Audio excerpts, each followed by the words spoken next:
Friends, welcome to my YouTube channel.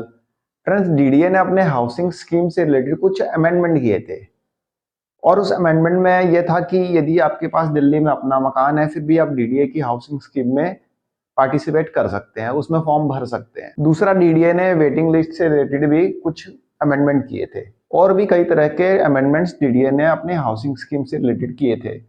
और DDA ने अपने इन अमेंडमेंट्स को अप्रूव करके उसको फाइनल अप्रूवल के लिए भेज दिया था सेंट्रल गवर्नमेंट के पास।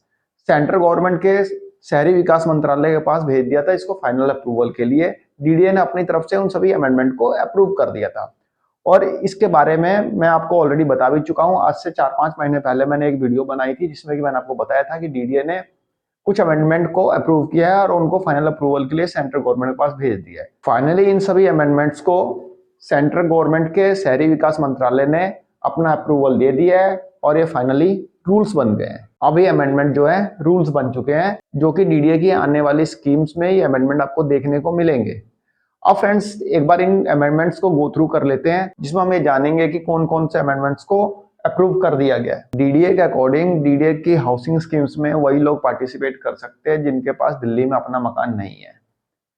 लेकिन इस अमेंडमेंट में डीडीए ने बोला है कि जिनके पास दिल्ली में अपना मकान या जमीन 67 स्क्वायर मीटर से कम का है, वह लोग डीडीए की किसी भी स्कीम में पार्टिसिपेट कर सकते हैं। इन फ्यूचर डीडीए की जो भी स्कीम्स आएगी उसमें पार्टिसिपेट कर सकते हैं। लेकिन friends, DDA special housing scheme 2021 में हमने देखा था कि उसमें भी ये रूल था कि यदि आपके पास 67 स्क्वायर मीटर से कम का मकान है या फिर फ्लैट है तो आप डीडीए स्पेशल हाउसिंग स्कीम 2021 में पार्टिसिपेट कर सकते थे। दूसरा, जो डीडीए की स्कीम चल रही है फर्स्ट कम फर्स्ट सर्व, उसमें भी ये रूल ऑलरेडी है। लेकिन जो मीडिया न्यूज में आ रहा है कि डीडीए ने इस अमेंडमेंट को अप्रूव कर दिया है, तो ये अमेंडमेंट तो हमें पहले से ही देखने को मिल रहा था। डीडीए स्पेशल हाउसिंग स्कीम 2021 में भी यही था कि यदि आपके पास 67 स्क्वायर मीटर से कम का मकान है तब भी आप पार्टिसिपेट कर सकते थे, और same first come first serve में वही है। तो अमेंडमेंट हुआ कहाँ है, कहाँ पे हुआ है, ये हम जानेंगे। इसमें हुआ है अमेंडमेंट, लेकिन कहाँ पे हुआ है ये आप समझेंगे अभी यहाँ पे, वो मैं आपको इसी वीडियो में बताऊंगा। दूसरा अमेंडमेंट, पहले ये रूल था कि ये डीडीए कोई पर्टिकुलर लोकेशन का कोई फ्लैट निकालते हैं। जैसे कि मान लीजिए द्वारका सेक्टर 9B में डीडीए ने 100 फ्लैट्स निकाले और इन फ्लैट्स 100 के 100 फ्लैट्स को अलॉट कर दिया गया जो भी एप्लीकेंट्स थे उनको। उसके बाद 25 एप्लीकेंट्स को रख दिया जाता था वेटिंग लिस्ट में, यानी कि 25% एप्लीकेंट्स को वेटिंग लिस्ट में डाला जाता था किसी पर्टिकुलर फ्लैट्स के लिए। जो अब डीडीए ने अमेंडमेंट किया है उसमें 100% एप्लीकेंट्स को रखा जाएगा वेटिंग लिस्ट में। यानी कि किसी एरिया में फ्लैट निकले हैं 500 और 500 लोगों को अलॉट कर दिए गए हैं, तो 500 लोगों को ही वेटिंग लिस्ट में डाला जाएगा। तो डीडीए ने एक तो ये अमेंडमेंट किया है। अब इससे लोगों को क्या फायदा होगा ये तो मेरे को समझ में नहीं आ रहा, क्योंकि जो लोग वेटिंग लिस्ट में 25% है उनको तो फ्लैट पूरे मिल नहीं पाते। अब वो 100% वेटिंग लिस्ट बनाने का क्या मतलब है, ये जो है ये समझ से परे है। फिर भी डीडीए ने अमेंडमेंट किया तो मेरा काम है आपको बताना।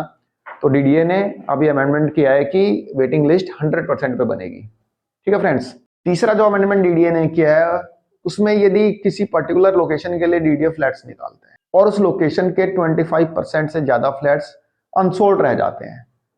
मान लीजिए नरेला के 1000 फ्लैट्स निकाले डीडीए ने, उसमें से 400 फ्लैट्स बिकते हैं, 500 बिकते हैं, बाकी अनसोल्ड रह जाते हैं।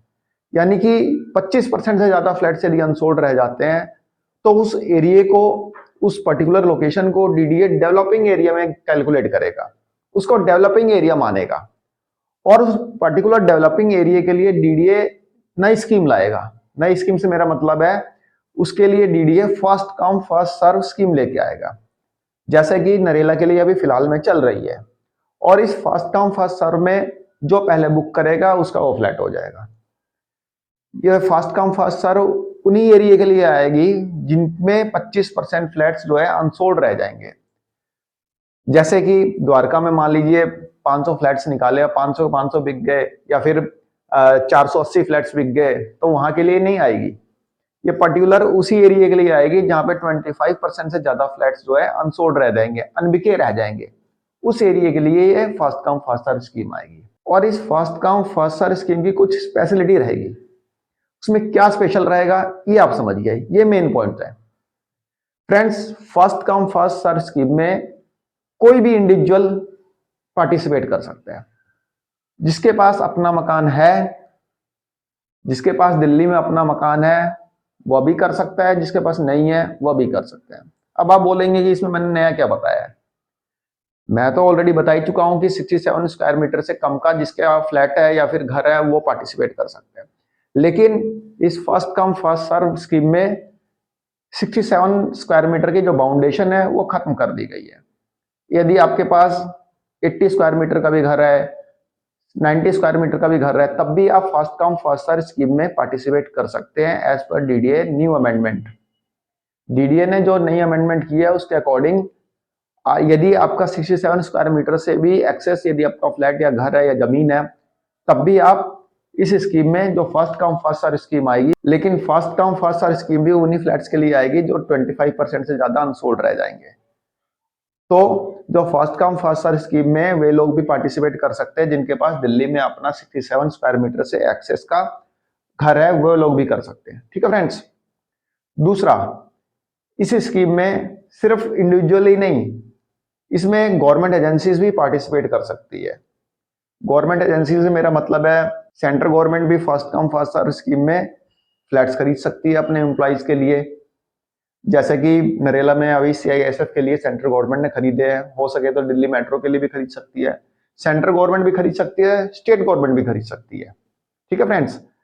उसके अलावा सिविक बॉडीज भी कर सकती है, यानी कि सिविक बॉडीज जैसे कि एमसीडी हो गए, एनडीएमसी हो गए, ये लोग भी अपने एम्प्लॉइज के लिए डीडीए के फ्लैट्स खरीद सकते हैं first come first serve scheme में। इसके अलावा जो डीडीए की नॉर्मल जो स्कीम्स आएगी उसमें नहीं खरीद सकते लोग। ये लोग उसी स्कीम में पार्टिसिपेट कर सकते हैं जहां पे 25% फ्लैट्स जो है अनसोल्ड रह जाएंगे और डीडीए उसके लिए first come first serve scheme लेके आएगा, जैसे कि नरेला में चल रही है।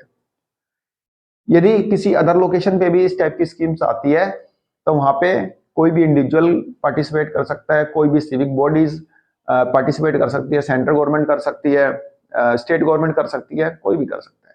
तो फ्रेंड्स, डीडीए के कुछ अमेंडमेंट थे। इसके अलावा इससे रिलेटेड सर्कुलर एक बार आ जाने दीजिए, तब उसके बाद मैं आपको सारी चीजें बताऊंगा। ये तो सिर्फ मीडिया न्यूज बेस्ड था वीडियो, जो कि मीडिया न्यूज में बताया गया है, लेकिन मीडिया न्यूज की सारी बातें जो है 100% ट्रू नहीं होती। सर्कुलर आने के बाद ही सारी चीजें पता चलेगी। अब देखना ये है कि इन अमेंडमेंट्स का एक आम आदमी को क्या फायदा पहुंचता है, ये तो आने वाला समय ही बताएगा। बाकी जो अमेंडमेंट्स है वो मैंने आपको शेयर कर दिए। आशा करता हूं तुमको वीडियो पसंद आई होगी। धन्यवाद, नमस्कार।